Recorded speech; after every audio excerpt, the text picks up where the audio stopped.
Hey everybody, it's Grandmaster Ben Finegold here for Kid Chess. And I guess for once I can show a game that I won, but I won't show you the whole game. I don't want to bore you. This game was played in the U.S. Championship a few years ago against a former U.S. champion, Yuri Shulman. And we got this really exciting position. And what I like to talk about in the videos more than anything is checkmate. If you checkmate somebody, you win. Now, the last move, I put my knight on f6. My knight was over here on d7 because my opponent wanted to play queen h7 checkmate, and I didn't want to get checkmated, so I played knight f6. Now, if he plays queen h7, I just take it. What's funny about this is it looks like white just takes the knight and then checkmates me because my knight's not there. Okay, luckily, I saw a little more than that, luckily. Okay, so my opponent took the knight. Now, let's see if you guys can get this. You can take with the rook, the bishop, or the pawn. Which one of those moves stops queen h7 checkmate? And this is something you need to do when you're defending, is you need flight squares for your king so your king can run away so you don't get checkmated. And only one of those moves creates a flight square. That's taken with the rook. Now my king has the f8 square. Now, I didn't tell you this before because I don't want to scare you, but white sacrificed a piece because he thought he was going to checkmate me. I have two minor pieces and he only has one. So he's down a piece. He thought he was going to checkmate me, but it didn't work out. So now he has a lost position. So he's like, well, I can't checkmate him because if I check, he just plays king f8. So I guess I'll just start taking stuff. So he took my pawn on e5. And I was like, that's a good idea. And I took on g6. Now, when you're down a piece, your opponent has more pieces than you. You don't want to trade queens. If he trades queens, I'll never get mated. We'll just have an endgame, and I'll have an extra piece. So here, white can trade queens, or white can move his queen away and keep the queens on the board. He decided to do that. He played queen to d1, attacking my rook. So I took his pawn, of course, and he took my pawn. Now, here's a mistake a lot of people make. They take their foot off the gas. They're like, my opponent sacrificed a piece. My opponent tried to checkmate me. He was unsuccessful. Now I'm up a piece. Yay. I agree with that. However, just because you're up a piece doesn't mean you still shouldn't play strong and aggressive and attack. Okay? And since I have more pieces than my opponent, well, I might as well checkmate him. Why not?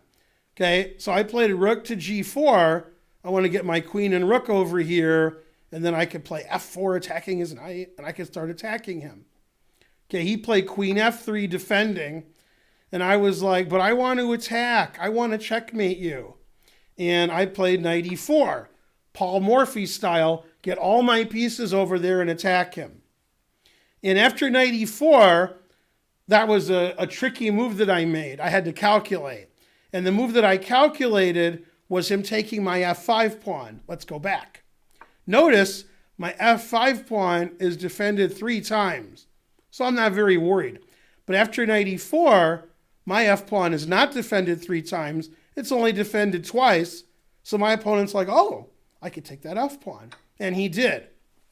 Okay, I saw that coming. And I knew that move wasn't good because now I can checkmate him by attacking his king. Okay, the one piece I haven't used yet to attack is my bishop on g7. I got my queen and rook. I got this rook. I got this knight. This bishop hasn't been doing anything. And now I made sort of a clearance sacrifice, by clearing my rook out of the way of the bishop. I want my bishop to come attack, but I can't jump over my rook. Maybe when I'm the world champion, I can do that. They'll let me do it, but they won't let me do it now. Okay, so I played rook takes knight, sacrificing my rook for his knight, so my bishop could come attack. And that's what I did. Bishop d4 check. Notice all of my pieces attacking, right, on his king. And he was like, my king is safe. I just play king h1, and you don't have anything. Now, when you're looking for a forced checkmate, The easiest way to analyze is if the moves are forcing, which means checks or captures. And checks are more forcing. When you capture something, you don't know what your opponent's going to do. When you check them, they have to get out of check. Now, what's funny is if it was white's turn to move, it's not, he would play checkmate. Gotta watch it. Okay, everybody's getting checkmated, but it's my turn. And in this position, I have a forced checkmate by keep checking him, and he can't get out of the checks.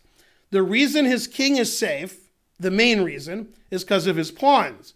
If his pawns weren't there, I'd have a lot of checkmates. If this pawn was off the board, I could move my rook down to the back row. That would be checkmate eventually. If this pawn wasn't here, I could check on the h-file with my queen or my rook. That would be checkmate. All I have to do is make one of those pawns get out of the way. And luckily, I can do that. And when I say luckily, I already knew I could do it. That's why I let him take my rook on f5. So the most forcing move ever, it's a check. It attacks his king, his queen, and his rook. Now that's forcing. And I played knight g3 check. He only has one possible move. He has to take it. He can't move his king here. My bishop is controlling that. I think Paul Morphy would be proud. I really am using all of my pieces to attack his king. Okay, now he gave up here, but if he takes the knight, I play queen h6 check. And there's no escape for the king. He only has one possible move, queen h5, and then checkmate. So when I was ahead a piece, I didn't play boring chess and try to win in 50 moves. I said, hey, I'm up a piece. I'm going to checkmate you now, just like you tried to checkmate me. That wasn't nice when he tried to checkmate me, so I don't have to be nice. I can try to checkmate him. And since I had all of my pieces attacking his king, I was successful. Always nice to win a game in the U.S. Championship against a former U.S. champion, especially when you checkmate them. Okay, so that was a really nice game because he attacked my king, it didn't work, and then I attacked his king. It would have been nice for him if his attack had worked. Okay, and when grandmasters play each other, you see a lot of that.